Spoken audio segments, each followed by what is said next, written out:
Hello दोस्तों, नमस्कार। स्वागत है आप सभी का हमारे चैनल एनबीए एजुकेशन पे। तो आज एक नया वीडियो आपके सामने पेश है। इसमें जो हम सीरीज रखेंगे, लगभग आपके 7 दिनों की एक सीरीज होगी। ठीक है, 7 दिनों में हम 395 अनुच्छेदों का पूरा एक ब्यौरा आपके सामने रखेंगे, जिसमें हम अनुच्छेद 1 से लेके बिना किसी एक अनुच्छेद को स्किप किए हर एक अनुच्छेद को आपको एक्सप्लेन करेंगे। लगभग आपका 10 से 15 मिनट का एक वीडियो होगा। ठीक है, 7 दिनों में आपका ये सेशन कंप्लीट हो जाएगा। आपके कंप्लीट अनुच्छेद आपके सामने हिंदी में, ठीक है, इसमें मैंने लिख भी दिया है, हिंदी संक्षिप्त रूप में आपको मिल जाएंगे। ठीक है भाई, तो चलो बिना किसी देरी के शुरू करते हैं। तो यहाँ से आपका शुरू होता है भाग 1। ठीक है, इसमें भाग 1 जिसमें आपका क्या कहा गया है, तो इसमें कहा गया है संघ एवं राज्य क्षेत्र। संघ एवं राज्य क्षेत्र। ठीक है, इसके अंदर आपके 4 आर्टिकल आते हैं, जिसमें अनुच्छेद 1 है आपका संघ और उसका नाम क्षेत्र। ठीक है, यानी कि जो आपका यूनियन है, इसमें किसकी बात कही गई है? यूनियन की। ठीक है, यूनियन क्या होता है? यूनियन क्या होता है? यूनियन मीन्स दैट कि आप अपने संघ से अलग नहीं हो सकते। ठीक है, एक होता है आपका फेडरेशन। ठीक है, दोनों का मतलब संघ ही होता है, लेकिन फेडरेशन में आप अपने संघ से चाहें तो अलग हो सकते हैं। ठीक है, एक होता है आपका कोफेडरेशन। कोफेडरेशन एक्चुअली में एक ग्रुप होता है जिसमें हर एक देश, हर एक राज्य अपनी अपनी थोड़ी थोड़ी शक्तियां अपने एक यूनाइटेड ग्रुप को दे देता है। ठीक है, जैसे आपका ब्रिक्स एक ग्रुप है, तो उसमें सभी देशों ने मिलकर अपनी थोड़ी थोड़ी शक्तियां एक ग्रुप को दे रखी हैं। ठीक है, तो उसमें अगर आप चाहें तो तुरंत अलग हो सकते हैं, यानी कि कोफेडरेशन आप तुरंत अलग हो सकते हैं, इसका कोई अर्थ नहीं है। ठीक है, यूनियन एक ऐसी चीज है, इसको ऐसे समझिए जैसे हम सिर्फ एक दीवार बनाना चाहते हैं। दीवार बनाने के लिए हम क्या करें? ईंट के ऊपर एक ईंट रख दें। ठीक है, तो हमारे सामने एक दीवार खड़ी हो जाएगी। बट वो होगा कोफेडरेशन। ठीक है, जिससे आप जब चाहें कोई भी ईंट आप बीच से निकाल सकते हैं, हल्का सा धक्का देके आप बीच से उस ईंट को निकाल सकते हैं। लेकिन उसी ईंट को हम सीमेंट की सहायता से जोड़ देते हैं। ठीक है, उसी ईंट को हम सीमेंट की सहायता से जोड़ देते हैं, तो वो हो जाता है आपका फेडरेशन। अब इतनी आसानी से वो नहीं निकलेगी। ठीक है, फिर आपको थोड़ा सा जोर लगाना पड़ेगा और उसको निकालने के लिए आपको थोड़ी सी मशक्कत करनी पड़ेगी। वो है आपका फेडरेशन, लेकिन निकल फिर भी आएगा। ठीक है, निकल फिर भी आएगा। लेकिन यूनियन क्या है? यूनियन आपका पिलर है, जिसमें आपने बीच में 2 सरिये डाल के और उस पे सीमेंट का घोल डाल के आपने जमा दिया है। अब जब भी ये टूटेगा तो ये टुकड़ों टुकड़ों में निकलेगा, इसका कोई अर्थ ही नहीं रह जाएगा। ठीक है, जैसे आपने देखा है कभी भी जब आपका घर बनता है तो उस समय पिलर बनाए जाते हैं पहले, तो वो पिलर होता है यूनियन। ठीक है, समझ में आ गया होगा आपको। चलिए, अनुच्छेद 2 कहता है नए राज्यों का प्रवेश या फिर स्थापना। ठीक है, जैसे आपका सिक्किम।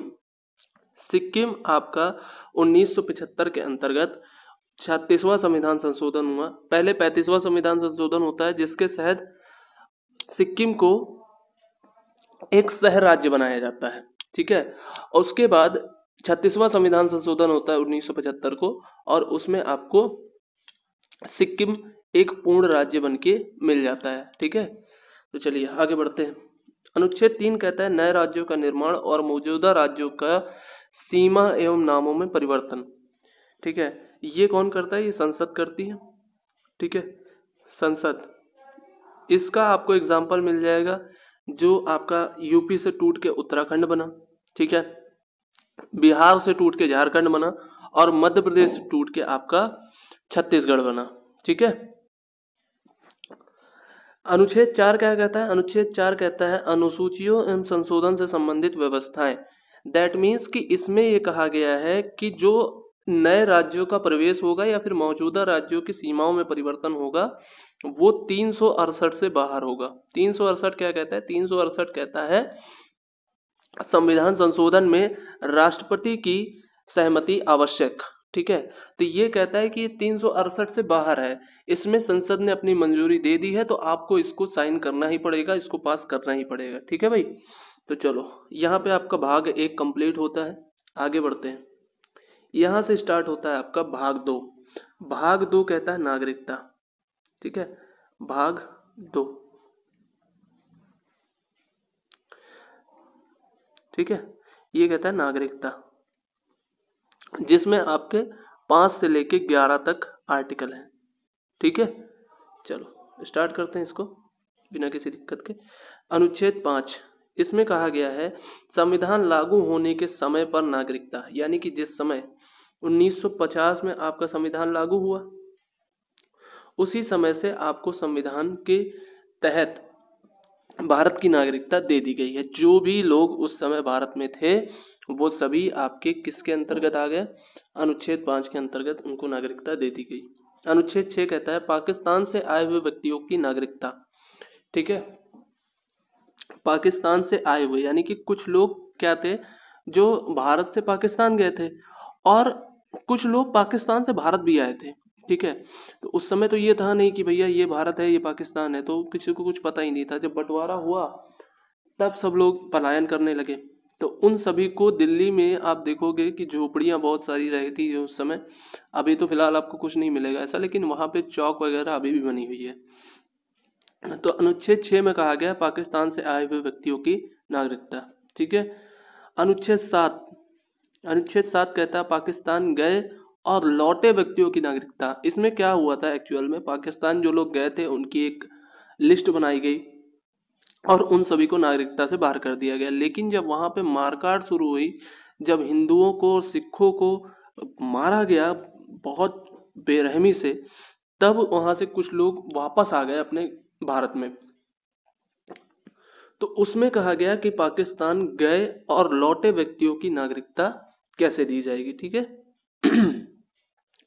अनुच्छेद 8 कहता है विदेश में रहने वाले भारतीय मूलों के लोगों की नागरिकता। दैट मीन्स कि जो लोग भारत में नहीं है, भारत से बाहर किसी देश विदेश में कमाने गए हैं या फिर कहीं अपना बस गए हैं। ठीक है, जैसे बहुत सारे लोग आप देखोगे कि भारत के ज्यादातर इंजीनियर जो हैं वो यूएसए जाते हैं। ठीक है, यूएसए गए हैं और वो वहां पे रहने लग गए हैं, तो उनकी क्या नागरिकता समाप्त हो जाएगी? नहीं, उनकी नागरिकता समाप्त नहीं होगी। ठीक है,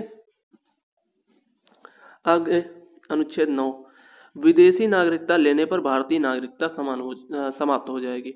ठीक है, ये बेसिकली एक रूल है जो कि आपका ब्रिटेन से लाया गया है। ठीक है, कहाँ से लाया गया? ब्रिटेन से लाया गया कि आप एकल नागरिकता रखोगे। ठीक है, एकल नागरिकता, ऐसा नहीं हो सकता कि भैया राज्य की अलग नागरिकता है। वैसे ये चीज जो है ना, दोहरी नागरिकता कहाँ है? वो यूएसए में है। यूएसए में आपकी दोहरी नागरिकता है। दैट मीन्स कि वहां पे आप दोहरी नागरिकता रखते हैं लोग, वो अपने राज्य की।